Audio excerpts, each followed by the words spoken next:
Vamos a ir y vamos a continuar para todos que estábamos aquí en la casa esta mañana, o casi todos, vamos a continuar en el Evangelio de Juan, pero esta vez vamos al capítulo 5 y vamos a leer del verso 8 al 16. Me avisan cuando estén por ahí. Gracias. Juan del 5, del verso 8 al 16. Y dice de esta manera: Jesús le dijo: levántate, toma tu lecho y anda. Y al instante aquel hombre fue sanado, y tomó su lecho y anduvo. Y era día de reposo aquel día. Entonces los judíos dijeron a aquel que había sido sanado: es día de reposo, no te es lícito llevar tu lecho. Él les respondió: el que me sanó, él mismo me dijo: toma tu lecho y anda. Entonces le preguntaron: ¿quién es el que te dijo toma tu lecho y anda? Y el que había sido sanado no sabía quién fue, porque Jesús se había apartado de la gente que estaba en aquel lugar.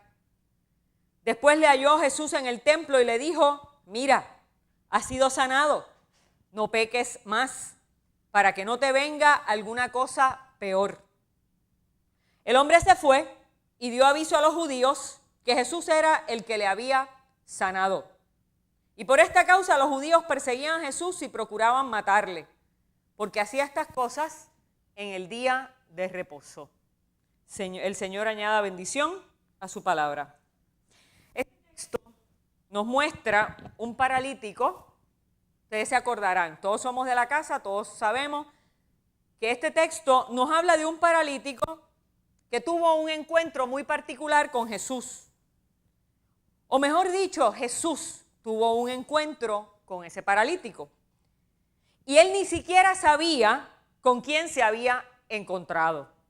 Y ese hombre que había sido sano agarró su camilla y siguió su camino. Jesús le dijo: levántate, toma tu camilla y anda. Y el hombre, ni corto ni perezoso, habiendo podido caminar, después de 38 años de estar paralítico, agarró su camilla y siguió su camino.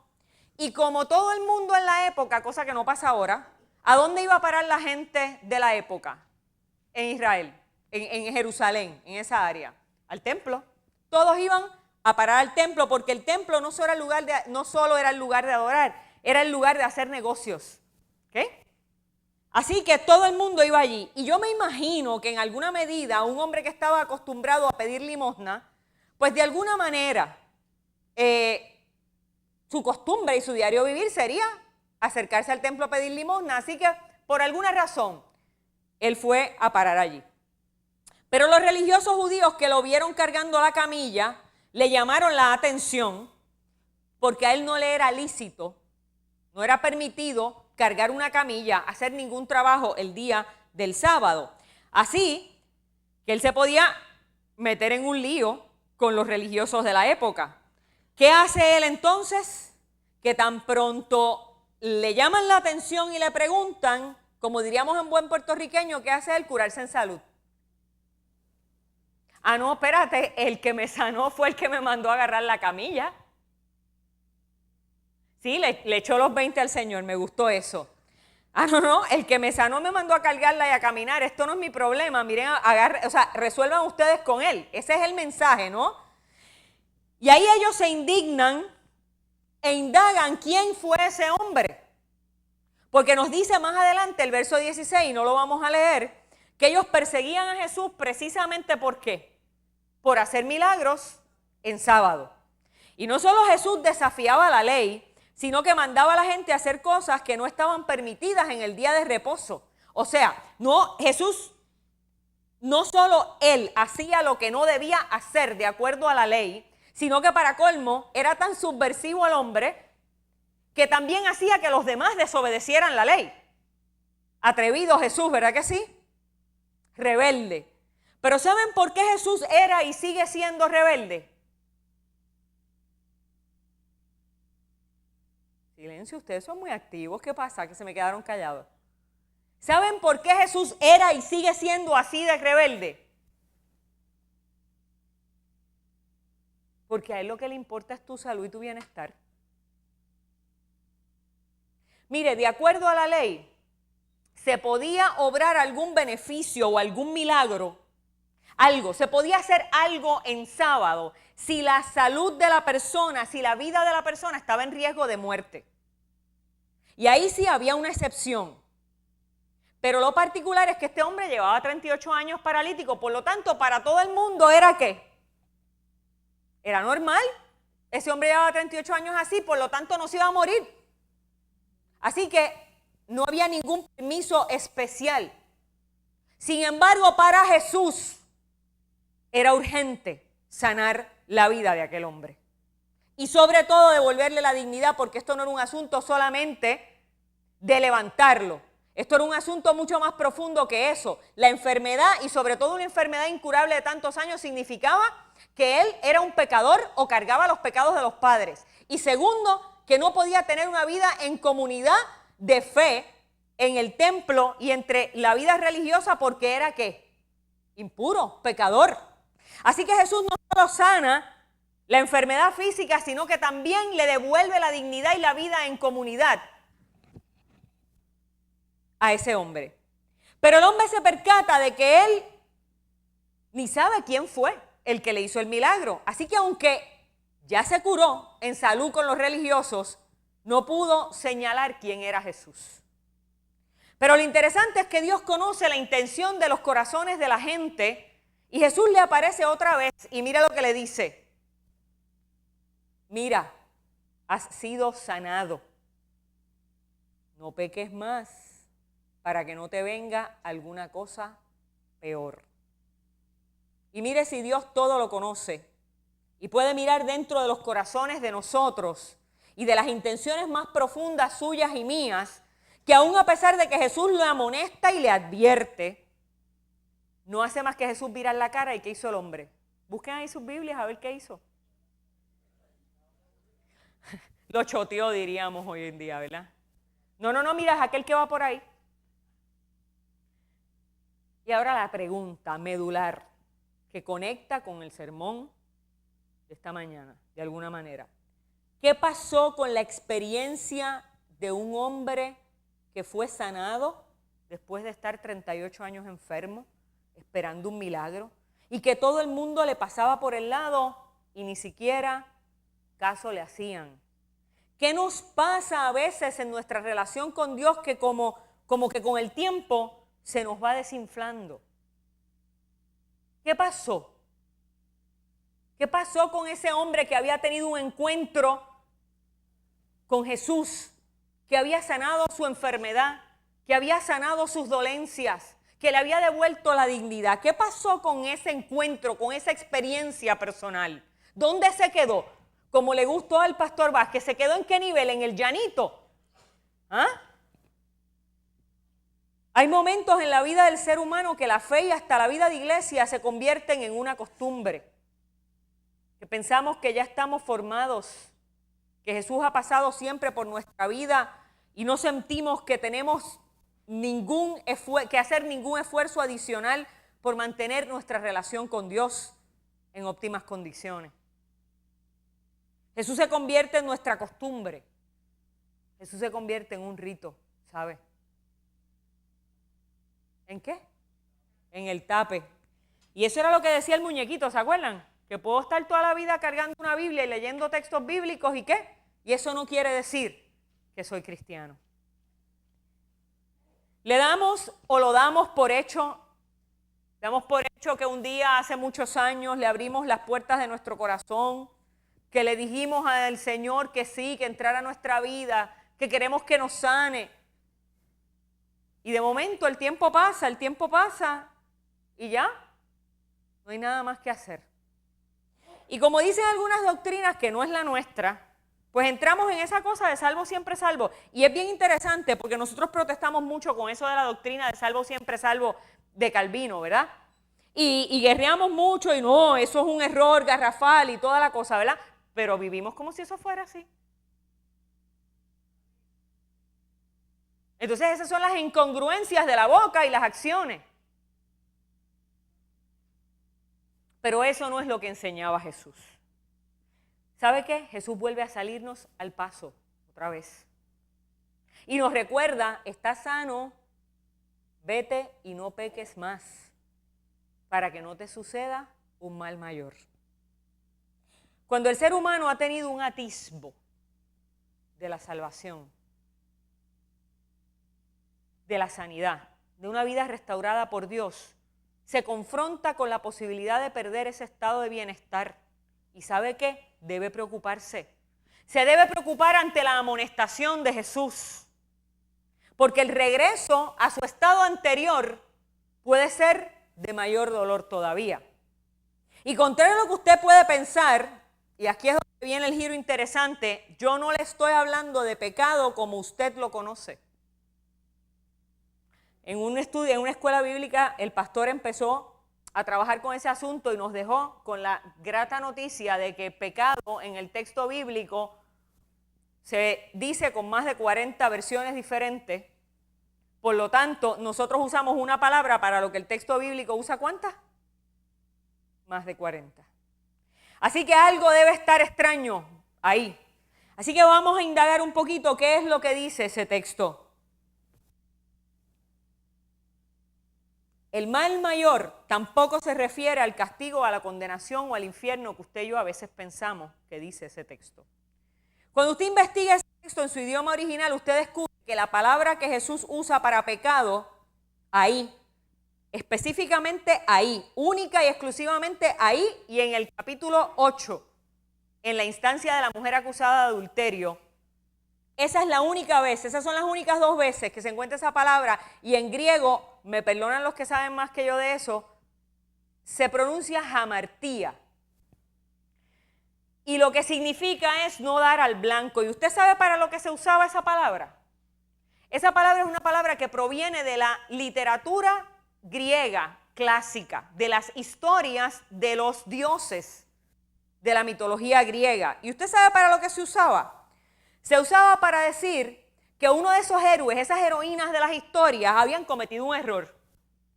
Y yo los otros días pensando en eso, se me ocurrió pensar de los errores de los dioses cuando bajaban del Olimpo y tenían relaciones con alguna mortal y tenían un hijo que era semidios y después ese hijo le causaba unos dolores de cabeza como lo que nos causan a nosotros los hijos. Eso era un error. Eso era hamartía en los textos de la antigüedad. Y ese error, lo que pasaba era que cuando el superhéroe o la heroína cometía ese error, le llevaba a perder la buena suerte o la fortuna. Eso es lo que significa hamartía en esas 2 instancias, no necesariamente el pecado que usted y yo creemos que significa. Así que la advertencia que nos está haciendo el texto bíblico aquí muy bien podría ser algo así como, ojo, cuidado, que no cometas un error en tu camino que después de haber conocido y de haber tenido un encuentro con Dios que te ha permitido sanarte y levantarte y caminar y regresar al templo, no sea que retrocedas a tu realidad de tristeza, de dolor y de sufrimiento anterior, porque entonces ¿sabes qué? La cosa va a ser más difícil. Y mire, yo me inclino a creer que más que una condenación de Jesús a este hombre, es una advertencia muy profunda y significativa, porque de la misma manera que Jesús sabía lo que iba a pasar con los religiosos, también Jesús sabe el sufrimiento que le puede ocasionar a cualquiera de ustedes o a ese hombre volver al estado de enfermedad que estaba antes de que él se hubiese encontrado con él. Los biblistas y los expertos en los idiomas piensan que la mejor traducción al español para esa expresión de Jesús es algo parecido a esto que les voy a leer. Mira, has sido sano. Ahora sí estás bien del todo. No cometas un error para que en tu vida no tengas peores sufrimientos. Qué distinto, ¿verdad? Qué distinto. Pero yo les tengo que decir, cuando único Jesús se daba unas empantalonas tremendas y era hasta duro y malcriadito, era en su mayoría cuando estaba luchando contra los religiosos. Pero cuando Jesús tenía una relación contigo, y con tu dolor y sufrimiento, Él se acercaba a nosotros de otra manera. Y a mí me hace más sentido que Jesús se acerque a nosotros de esta manera. Vamos a oírlo otra vez. Ahora sí estás bien del todo.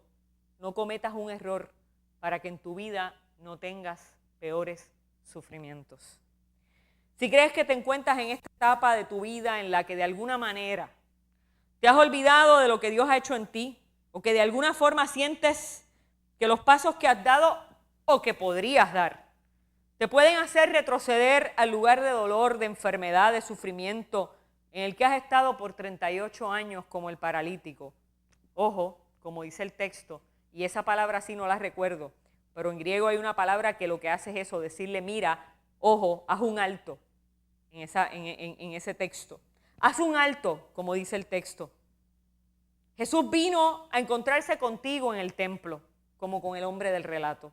Y vino a recordarte que estás sano, que Él lavó tus impurezas, que limpió tu pecado, que sanó tu enfermedad, que ha borrado tu dolor, que tiene un mundo nuevo diseñado para ti. Que como le devolvió la dignidad que el paralítico que por 38 años estuvo sin poder caminar y que nadie se daba cuenta del deseo, de las ansias que tenía de ser sano, hasta que Jesús le pasó por el lado, se detuvo y lo vio y le habló. Asimismo, Jesús no quiere que pierdas tu norte. Jesús no quiere que pierdas la salud. Jesús no quiere que pierdas la salud integral, la restauración que te ha dado. Y está tan fácil perderla, está a la vuelta de la esquina de un descuido, de dormirnos, de acomodarnos en la silla, como dicen en buen castellano, de estar safe, de estar en el safe zone, en la zona cómoda. Nos acostumbramos a la zona cómoda, la que sea, incluso nos acostumbramos a la zona en que estamos, aunque sea una zona de tristeza y de dolor. Hay mucha gente que se acostumbra a sufrir, que se acostumbra a estar deprimido, y la sola posibilidad de cambiar de esa realidad le asusta, le aterra. No dejes que la costumbre, no dejes que las malas mañas que uno adquiere en la vida, que la comodidad de lo conocido, por malo que sea, te robe la intimidad con Dios y que te robe sobre todo la posibilidad de un mundo mejor. El paralítico tenía la posibilidad de una vida digna. Mire, su vida había cambiado drásticamente, trascendentalmente. Una vida en la que ya no tenía que pedir más limosna. No tenía que volver a pedir más limosna, podía hacer algo que le diera el sustento dignamente. Ni tenía que someterse a ser juzgado por ser pecador, por estar enfermo, por cargar el pecado de sus padres. Su vida estaba llena de posibilidades. Sin embargo, la advertencia de Jesús lo debe, como nos debe a nosotros, hacer un alto, movernos a hacer un alto y decir, anda, ¿qué me estará quisiendo decir Dios? ¿Qué me quiere decir Dios? ¿Por qué me advierte? Mire, Jesús había identificado cosas ya en el corazón de ese hombre. Jesús se acerca a él en el templo y le dice, ojo, cuidado. Y él a los 2 segundos hace ¿qué? Acusa a Jesús. ¿Sabía o no sabía Jesús lo que había en su corazón? ¿Sabe o no sabe Dios lo que hay en nuestro corazón? Por eso Jesús nos llama y nos advierte, ojo, mira, cuidado, porque el error que puedes cometer te puede llevar a un sufrimiento mayor que en el del momento que estabas cuando yo te saqué, cuando yo te redimí, cuando yo te encontré. No permitas que cosas que pensamos que podemos dominar hagan en nuestra vida como hace la polilla o el comején, que se mete sin que usted la vea y cuando usted se da cuenta, ¿qué pasa? La madera ya está hueca por dentro. El exterior está bien bonito, pero por dentro, ¿qué? Usted le hace así y no hay nada. Y en Puerto Rico no nos pasa tanto, pero en Estados Unidos la gente va a vender una casa y cree que le van a dar una fortuna y cuando le hacen la inspección, bingo. ¿Quién nos hace a nosotros esa inspección? ¿Ah? El Señor. Y si por alguna razón no nos dejamos interpelar va a llegar el día que se nos va a caer la casa encima. No permitas que estas cosas que crees que puedes dominar hagan de nuestra vida un desastre. Detente y abraza la salvación que Dios te ha dado hoy a través de tu experiencia con Jesús. Y levántate y toma tu camilla. Y toma lo que te ha mantenido paralítico y lo que te ha mantenido amarrado a una vida de pocas posibilidades. Y empodérate y camina. El Señor ha salido a tu encuentro y siempre, pero siempre saldrá a tu encuentro cuando tú lo necesites. Para que nunca te olvides de lo que Dios ha hecho por ti.